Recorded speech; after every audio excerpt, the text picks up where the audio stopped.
Hello everyone, this is Dion Sol. I hope everyone is doing well, and today this video is going to be a little bit different. This is really a letter to Simcoders and a letter to Carenado, mainly Carenado in this particular video. I'm just basically going to point out some things I've been flying, or that I've been noticed. I've been flying this airplane now for about 3 or 4 weeks now, and I just want to notice some things that I wish Carenado would fix and or add or allow Simcoders to create a reality expansion pack for this, and I have absolutely no problem with giving Simcoders some more money and have them create a reality expansion pack. And then actually, this would be good for their portfolio in adding a turboprop to their product lineup. Kind of a sales pitch for them. I would like to be, a reason why is because I would like to be able to move the airplane around with the tug, have this tug actually be functional, and being able to remove, for Simcoders, have the tug actually be able to move the airplane around, and then also Simcoders take it to the next level where you can individually remove all of the static elements instead of actually having to do it through the menu system or through a window. Actually be able just to click on it like you do with the King Air 350 by Airfoil Labs. I'd like for Simcoders to take it to the next level in that regard, and then also be able to have the fuel truck and to be able to have the graphics filling up the tanks on the airplane, along with basically everything that you see with the Airfoil Labs King Air 350. I would like for them to put that in the Simcoders reality expansion pack for this aircraft, and that become a norm going forward. And if it costs a little bit more than $19.95 for that realism, I don't have a problem with that at all. Not as much as the airplane itself. I don't think that would be justified. But $24, $19, $19, $17, whatever. $21, $24, whatever. I think that would be very, very acceptable, and I think the market base would take it if they want to add that realism. Hey, there's an airplane actually landed and is actually going somewhere. That's interesting. Anyway, it's probably going to come right at me right now and just clip right through me. Sure is looking like it, isn't it? Anyway, so that would be nice to be able to... yeah, he's too close. Okay. We got to see this. Where are you going? Alrighty then. We'll just clip right through all the static elements, or the elements here. Whatever. Anyway, so that would be a nice, good... okay, that was a squirrel right there. Anyway, that would be nice for Simcoders, Simcoders to do that. Go around and individually take off all the covers and that sort of thing by clicking on them, and that would be good. That would be awesome. So that's pretty much the Simcoders thing. Let me go ahead and just do our out-of-body experience and get on over and switch this over to the Carenado side of things. Carenado, this is my plea to you, is to, if you would, modify some things here in the airplane to be able to make it more functional. Would be most appreciated in your next patch update. Currently, right now, I'd like to be able to see this door handle actually work, because like I said again, we're living in an age now where realism is becoming more and more, and the kind of the Airfoil Labs and that kind of opened the door on that sort of thing. Right now, your hitbox, speaking of opening the doors, your hitbox is currently off track from the actual handle itself. You can see where my mouse over, it's right there, and so it'd be nice for a role-playing perspective, a role-playing experience, to be able to move this hitbox over to the where the door handle is. I know that shouldn't take you very long to fix that kind of a thing, but being able to, I'd do it myself if I knew how. And then also have the doors, the door handle actually pull out and open. That have the graphic of it pulling out and open. That would be nice. Is that demanding? Am I demanding it? No, of course not. I'm not demanding it, but it would be nice to be able to have it. One thing I would like to have is that when you're at nighttime coming into this airplane, it would be nice to be able to have this switch work, because it does say overhead light, and it would be nice to be able to activate these overhead lights right here. So when you're coming in at nighttime, you actually have the airplane light up, so it would be tied to the battery, that sort of thing. That would be nice. Having accent lights in here would be nice, but again, not important. Having a light in the cargo area. I don't know if the real airplane has a cargo light back here to shine either right here in this area, shining down, or whatever the case may be. But you would think logically there would be a light back here that you'd be able to see instead of instead of having to use a flashlight as I'm sitting here burping. Very unprofessional. I apologize for that. Anyway. The Cheyenne LS400 has a door right here that you would open up, and so you would actually have a door open up here, and then this right here, and they're actually a two-piece. So then that way you could theoretically, I think it's coming up to this rivet line right here. I'm not for sure from what video I saw on YouTube, but it's along in this area. You could theoretically, you could use this airplane as an ambulance service if you needed to.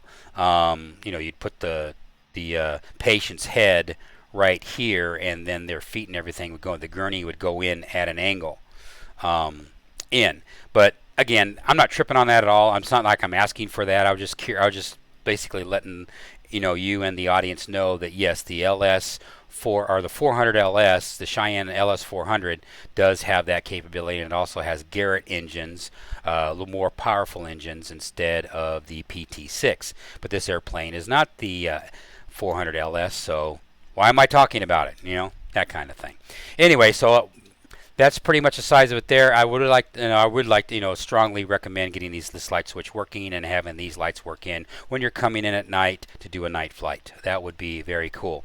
I'm noticing some logic issues with the airplane that I wanted to bring to your attention. When you turn the switch on, first we'll get rid of the irritating button down there. When you turn the switch on, these switches work fine. And they're backwards. You'd think this one right here would be on the left, and this switch right here would be on the right, so they would be uniform with each other. But instead, they're backwards or crossed. Not a big deal, but I just thought that was kind of interesting that they were crossed like that. The switches work great in this mode right here, the way it is. But soon as you take this slider on the panel lights and move them up, which I use the panel lights all the time, now these switches no longer work. And I kind of wish that these switches were just bound to these lights, these switches tied into the battery instead, and so you would control these lights via the battery instead of the way they are right now. Because the way they are right now,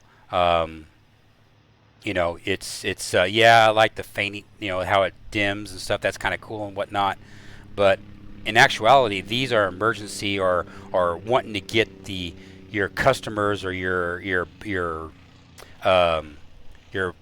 passengers' attention. So you don't want these to be sitting there dimming down low, in the first place. You want these to be as bright as possible to say, hey, look at me. So from that frame of mind, the easiest solution I see is not bind these lights right here to this, have them only be the light switches themselves. And if you have it on, it's on. If it's off, it's off. So that's something that I would think needs some TLC, some tender loving care on it to make it more realistic from that point of view. Regarding the switches up here, having this coming on is awesome. Great job. I have it on because I like to be able to see all the lettering and stuff highlighted, and by having this slider always on, it's just automatic for me as the pilot. So that's cool. This is good. But here's the big but. Is to actually on the fuel pump, as an example, when these are saying that it looks like you have double bulbs in each one of these.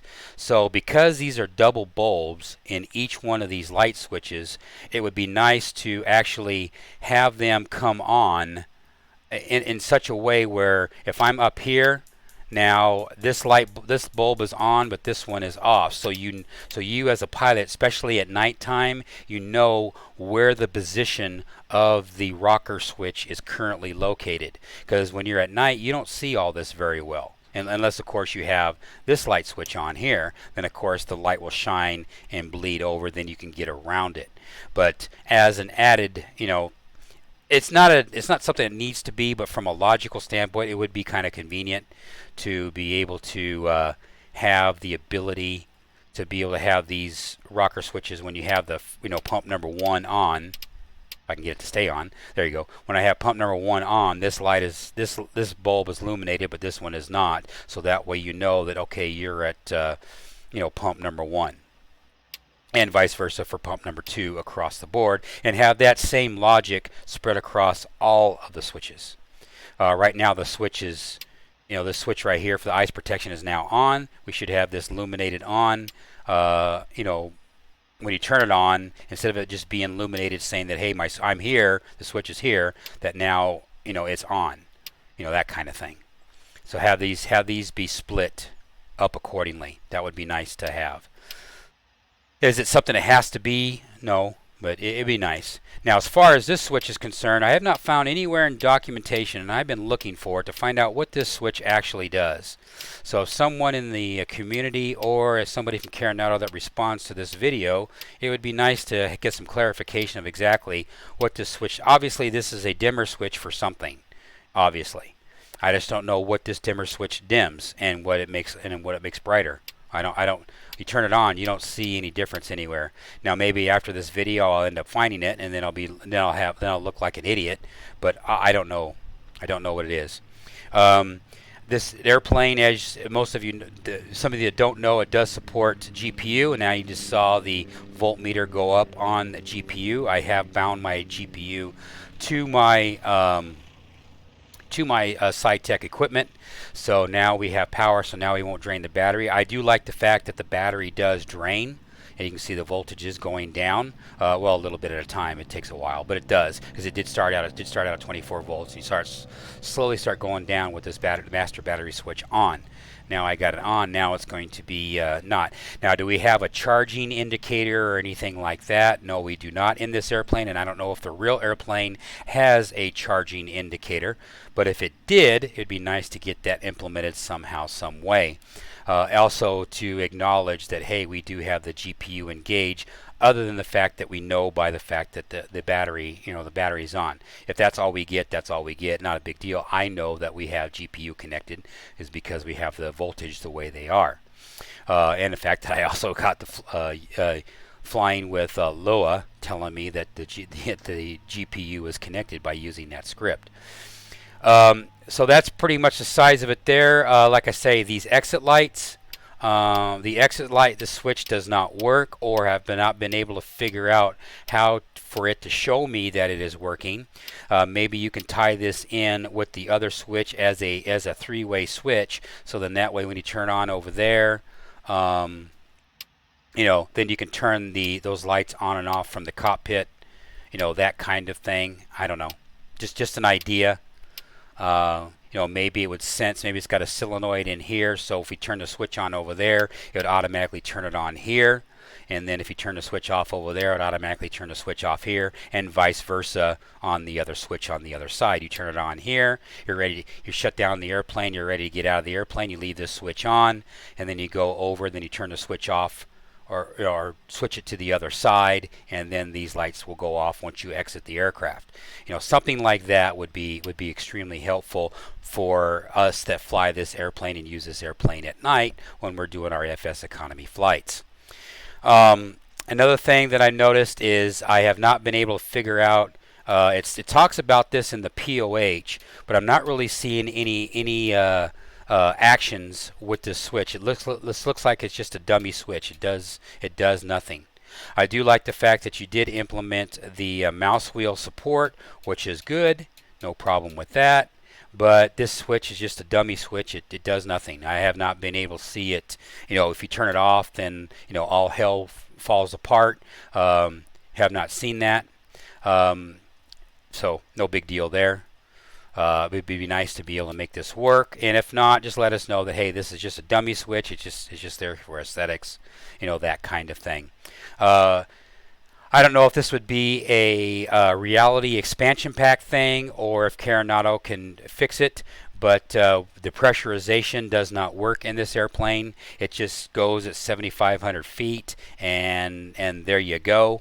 And how I know this is because when the oxygen gauge does not deplete, you do not have the ability to pull the oxygen like you can with the Premier 1. I'd like to see some Premier 1 functionality in this airplane where you pull this and then you'd have the sound of oxygen being used when it's obviously when it's necessary. I guess that's not a big deal, but it'd be kind of nice. Pressurization, if you want to dump pressure air and recycling air. I don't know much about this, but it'd be nice if that would work. And of course, then I would learn it, obviously. Another thing, I don't know what the Heather fuel is. Somebody maybe in a chat can tell me what the Heather fuel is there. I was thinking it was heater fuel, and they just put in the H in there, and it should be heater fuel, because there is some aircraft like the 737, 700, 800, 900. They do have the heating elements inside the fuel tank to keep the fuel from gelling, and that sort of thing. That's what I was assuming this was just to keep the jet fuel at high altitude from gelling. That's what I thought this was for. The selecting alternate source does not work. I have not ran into situations where I've had to use it, so not a big deal. I'm not really tripping on that, just saying. I think this is a light right here. I don't know if this light works or not, but this looks like this would be a light that would be shining down or shining over across here. I'm not for sure what this is. Let's see what else. Appreciate the fuel consumption gauge. When you hit FS economy flight and you start your FS economy flight, you immediately reset this. So if you want to look over here and see what your fuel consumption is, you can do that. But the GTN 750 has that also, where it tells you how much fuel you've used and how much fuel you got left. So more than likely, I'm going to be using the GTN 750 anyway. Speaking of this area of the of here. It would be nice to be able to have GTN 650 functionality. Actually put in the GTN 650 in here, so you can have your nav 2 and your com 2 be controlled by the GTN 650 right here, and have that implemented in this gauge. That would be epic. We really don't need the Avidyne when you have the GTN 750, so I don't know what space would go there other than removing all of this and putting in a second GTN 750 there instead. Maybe leave this and then put a second GTN 750 in here instead, and then have your com 2s and your nav 2s, and GPS 2 for that matter, work off of a dual GTN 750 situation. If that could be implemented, that would be nice. And I think I'm going to reach out to there is a community member that did the GTN dual GTN 750s for the King Air 350 by Airfoil Labs, and maybe I'll reach out to him and ask him if he could do that, and if he wants some donation, maybe I'll throw him some donation, whatever he feels worthy to put that in there. Of course, then if I give him a donation, then I would expect everybody else to do the same thing, because it does take work to be able to create that sort of thing.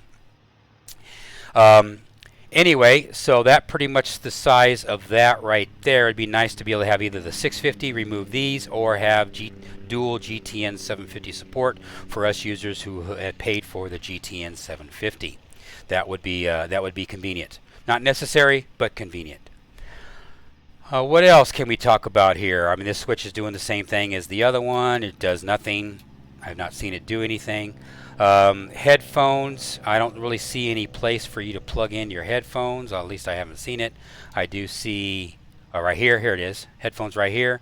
Being able to turn down the be able to click on this and have it lose 50% of your volume of the interior when you plug in your headphones, when you plug in your headset, that would be kind of a nice touch. Not mandatory, not like I'm screaming on a mountaintop to ask for that sort of thing, but that would be kind of convenient as a nice little addition to be able just to click on that and then have that available to you. That would be nice. Let's see, what else? That was pretty much it. I mean, this airplane is pretty solid the way it is. I mean, the only other thing that would be a drastic change would, other than the GTN 750, a dual seat, would be to put in a glass cockpit and put in the Garmin 600, have the Garmin 600 with all the bells and whistles that supports the Garmin 600. That would be nice. It'd be nice to put a Garmin 600 right here. And then Garmin 600 with two GTN 750s. I mean, the only thing you would have left would be the, would be have this side. And I would actually, would pay, 10, 15, 20 bucks for that, And I'm sure other people would do the same, get more functionality out of it, And if Reality Expansion Pack wants to do that and put in the Garmin, the glass cockpit with it fully functional, along with all the other things that they do, and charge $34 for it, which would be just as much as the airplane, so be it. I really don't have a problem with that for me, because I am getting basically a new airplane, not a new airplane, but I'd be getting a very updated airplane with the, with the Garmin 600. Now, I do not want the Garmin 600 that's by the Carenado database. We want the database integrated into the standard X-Plane database. So I'm not going to say much more than that, other than people read between the lines. They know exactly what I'm talking about. So have the have the Garmin 600 reflect, and of course then again you probably wouldn't need this when you'd have the Garmin 600 in there. Anyway, Garmin 600, like I say, afterthought, not as important. But having the GTN, dual GTN 750s would be, or GTN 650 and 750 support would be good. That would be, so those kind of combinations. Flexibility, then that's basically what I'm talking about here. Flexibility, and me as a X-Plane pilot, I'm willing to pay for that flexibility. I have no problem with paying for it. And I'm sure others wouldn't have a problem with paying for that flexibility either. So, it'd be nice to have that happen. Or if you have an option where you can basically have an update and have it where you can turn this into an, to a LS 400, having all the advantages of an LS or of a 400 LS, which is basically auto start, would be nice. So that way you don't have to, all you do is just press one button, turn on the fuels, press the start button, and you're done. It starts the airplane. That's what the real, 400 Cheyenne LS 400 would be, and that would be a nice little, expansion for this airplane as well. Just upgrade it and then have the extra, door in the back to be able to open and close the door in the back to have more room, that kind of thing. And then, like I say, Simcoders do their magic with the fuel, loading fuel into the airplane, checking the oil with the airplane, having, more you use the airplane, the more, it gets worn, and then you have to repair it, tie it in with FS economy. So then you get that more realism of, make it available, that kind of thing. So these are my thoughts on the, what I recommend as things that could be added to bring this airplane up to more modern standards, and also to bring it to more of a better aircraft, more user-friendly experience, or more user realism experience to this airplane. This airplane's already a fine airplane. Carenado has done an outstanding job. It's just that it needs to go to that next level to keep people flying the airplane. So anyway, that's my thoughts, guys. I hope you guys enjoyed this video. Definitely some good interaction in the comments down below is most appreciated. There is, like I say, you can go ahead and, add what you guys would like, and then hopefully Carenado and Simcoders sees this video, and they would also take some tips from, besides me, other community members in the community, were in the FS or in the X-Plane community, that could add to this airplane to make this a more robust product. And because it's really a fun airplane, it's really a cool airplane. I can't land it for crap, as you see in my previous videos, but it doesn't matter. You know, it's a good airplane. It's a good solid airplane, good performer, and it's a gem. It really is a gem. So anyway, if you guys don't mind, if you guys like this video, definitely like, subscribe, and also too, I do have a PayPal donation page. Click on with the description down below of my PayPal. It is most appreciated. I know it takes time and takes energy and effort to be able to create these, and it would be nice if I can get some love from the community on the videos that I do, and hope that it's entertaining and informative. So I'll catch you guys next time on another exciting X-Plane adventures, and we'll hit another flight and we'll get up there in the air and have some fun. Take care, guys. Bye.